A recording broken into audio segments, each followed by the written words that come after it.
के बारे में चर्चा करने जा रहे हैं।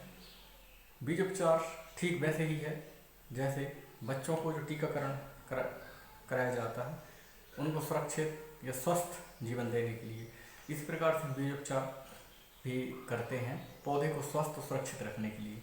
बीज उपचार में किसी भी फसल की बुआई के पूर्व जो उसके रोग अंतः या बाह्य जो भी रोग उनसे बचाने के लिए बीज उपचार करते हैं। इससे बहुत अधिक नुकसान किसानों को होता है। कई बार छोटे छोटे पौधे होते हैं और वो सूख जाते हैं।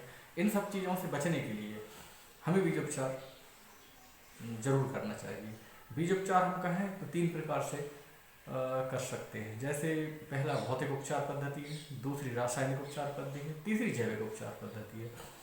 पहली, जैसे मैंने कहा, भौतिक उपचार पद्धति में होता है जब ग्रीष्म ऋतु में हमारी अनाज फसल या जो भी फसलें कट के आती हैं उनका धूप में उपचार करना चाहिए। लगभग ये मान के चले आप कि 45 अंश सेंटीग्रेड तापमान जब हो जाता है ग्रीष्म ऋतु में, 44-45, तो उस समय हमको इसको छत पे डाल के या आंगन में फैला के उसको अच्छे सुखा देना चाहिए। इससे जो बीज जनित बीमारियां होती हैं, रोग होते हैं, वो नष्ट हो जाते हैं तेज। तो ये भौतिक उपचार हो जाता है। ये तो सभी फसलों के लिए हमको कर ही लेना चाहिए। इससे फसल को हम जब रखते हैं वो सुरक्षित भी रखी रहती है, इसमें घुन आदि जो रोग हैं वो नहीं होने पाते हैं। दूसरा, रासायनिक विधि जो है उसका भी उपचार करने से हम आपको बताएंगे FIR का वैसे फंगिसाइड पहले, फिर इंसेक्टिसाइड, और तीसरा जो कल्चर होते हैं उनसे हमें बीज उपचार करना चाहिए। इससे हमको किसान भाइयों, सर्वप्रथम रासायनिक उपचार जब हम करते हैं तो इसके अंतर्गत बीजोपचार करने के लिए विभिन्न रसायनों का उपयोग किया जाता है, जैसे कार्बेंडाजिम, थाइमोथोक्सिजाइम और गाउचो भी एक रासायनिक उपचार के लिए अच्छी दवा है। ये जो रासायनिक उपचार होता है यह फफूंदनाशी, दैहिक फफूंदनाशी, स्पर्श कीटनाशी, दैहिक कीटनाशी, प्रतिजैविक होता है। बीज की सतह पर उपस्थित रोग कारकों को नष्ट करने हेतु स्पर्श वृक्ष का उपयोग करते हैं। यदि रोग कारक बीज के अंदर है तो उसके दैहिक विष का प्रयोग किया जाता है।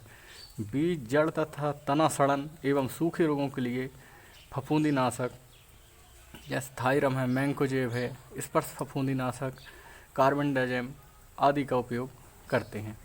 तो अभी हम ये देख रहे हैं, आप सामने सफ़ेद जो पाउडर दिख रहा है, ये थायरम से हम बीज उपचार कर रहे हैं फफूंदीनाशक के लिए।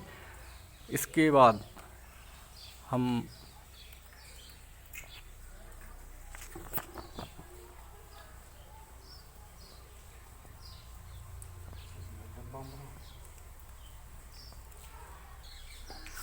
ये देखें आप, थायरम का पहले थोड़ा सा पानी घुरक के छिटक के और थायरम के पाउडर को डाल दिया गया है और दोनों हाथों से इसको मिलाया जा रहा है। वैसे तो सीड ट्रीटमेंट ड्रम से करना चाहिए, पर आमतौर पर किसानों के पास होता नहीं है वो, तो इस विधि से भी बीज उपचार हम कर लेते हैं।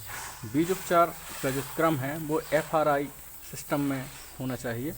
जैसे FRI से तात्पर्य है, F से फंगिसाइड यानी फफूंदीनाशक का प्रयोग करते हैं, I से तात्पर्य है कि कीटनाशक दवाओं का जो वो होता है वो हम कर देते हैं, और आखिरी में जो कल्चर होता है, राइजोबियम कल्चर वगैरह, उससे करते हैं। तो अभी हमने ये फंगिसाइड का उपचार कर लिया।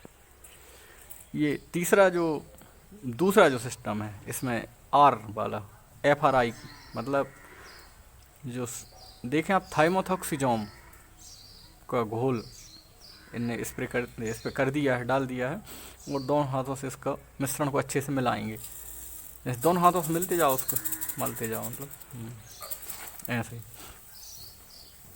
इससे जो रस चूसक कीट हैं उनसे बचाव होता है हमारे पौधे को। 15 दिन तक लगभग सुरक्षित रहती है जो छोटी फसल होती है। रस चूसक कीटों से उपचार की थाइमोथोक्सिजाम का बीज उपचार चल रहा है। तीसरा इसमें हम जो और बताया था कल्चर, एजिटोबैक्टर कल्चर हम का उपयोग कर रहे हैं। इससे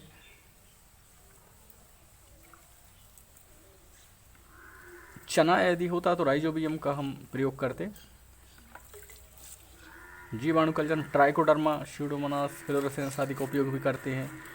उपरोक्त फफूंदीनाशक तथा कीटनाशक दवाओं से उपचारित करने के बाद आखिरी कल्चर से उपयोग करना चाहिए। इसीलिए इसे FIR सिस्टम भी कहते हैं। फिर कल्चर की जो मात्रा है 5 ग्राम प्रति किलो बीज के हिसाब से प्रयोग करते हैं। इससे होता ये है किसान भाइयों, साधारणतः सभी फसलों में बीज और मृदा जनित रोगों की रोकथाम के लिए हम ये thiram, tetramethyl thiram disulphide 75 WP plus Bavistin या कार्बेंडाजिम 50 WP का मिश्रण, मतलब 3 ग्राम प्रति किलो बीज दर से करें। अरहर व चने आदि में जो उक्टा रोग तथा कपास में जड़ सड़न तथा सूखा की रोकथाम हेतु वीटावैक्स भी अच्छा काम करता है।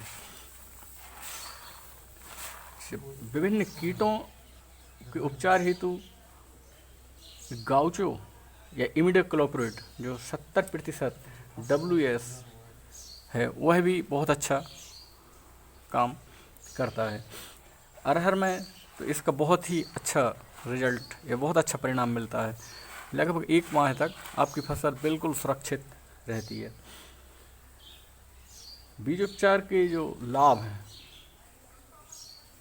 अंदर बाहर से रोगाणु नष्ट हो जाते। बीज उपचार करने के बाद इसको सुखा के रख लेते हैं और इसको लगभग हमारा मानना है कि 24 घंटे के अंदर इसका उपयोग हो जाना चाहिए। इसके जो लाभ हैं किसान भाइयों, बीज उपचार से बीज के अंदर और बाहर के रोगाणु नष्ट हो जाते हैं।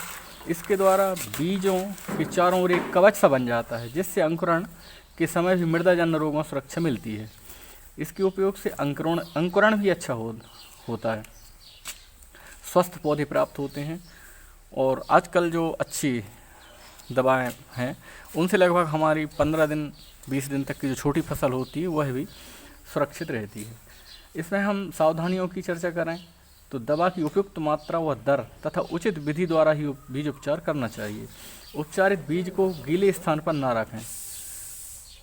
उपचारित बीज को स्वयं और जानवरों को खाने में प्रयोग कभी भी ना लें। उपचारित बीज को थोड़ी देर छाया में सुखाने के बाद शीघ्र ही बोनी कर देनी चाहिए। बीज उपचार करने के बाद जो खाली डिब्बे या शीशी हैं उनको डिस्पोज करना चाहिए। उपयोग के बाद दवा के खाली डिब्बे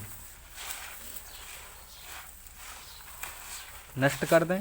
बीज उपचार के पश्चात हाथ साबुन एवं स्वच्छ पानी से अच्छी तरह से धो लें। अस्तु अपने खेती को लाभ का धंधा बनाने के लिए ये बीज उपचार भी एक बहुत महत्वपूर्ण स्थान रखता है। इससे आपको अच्छा उत्पादन प्राप्त होगा। जय हिंद, जय भारत, जय जवान, जय किसान।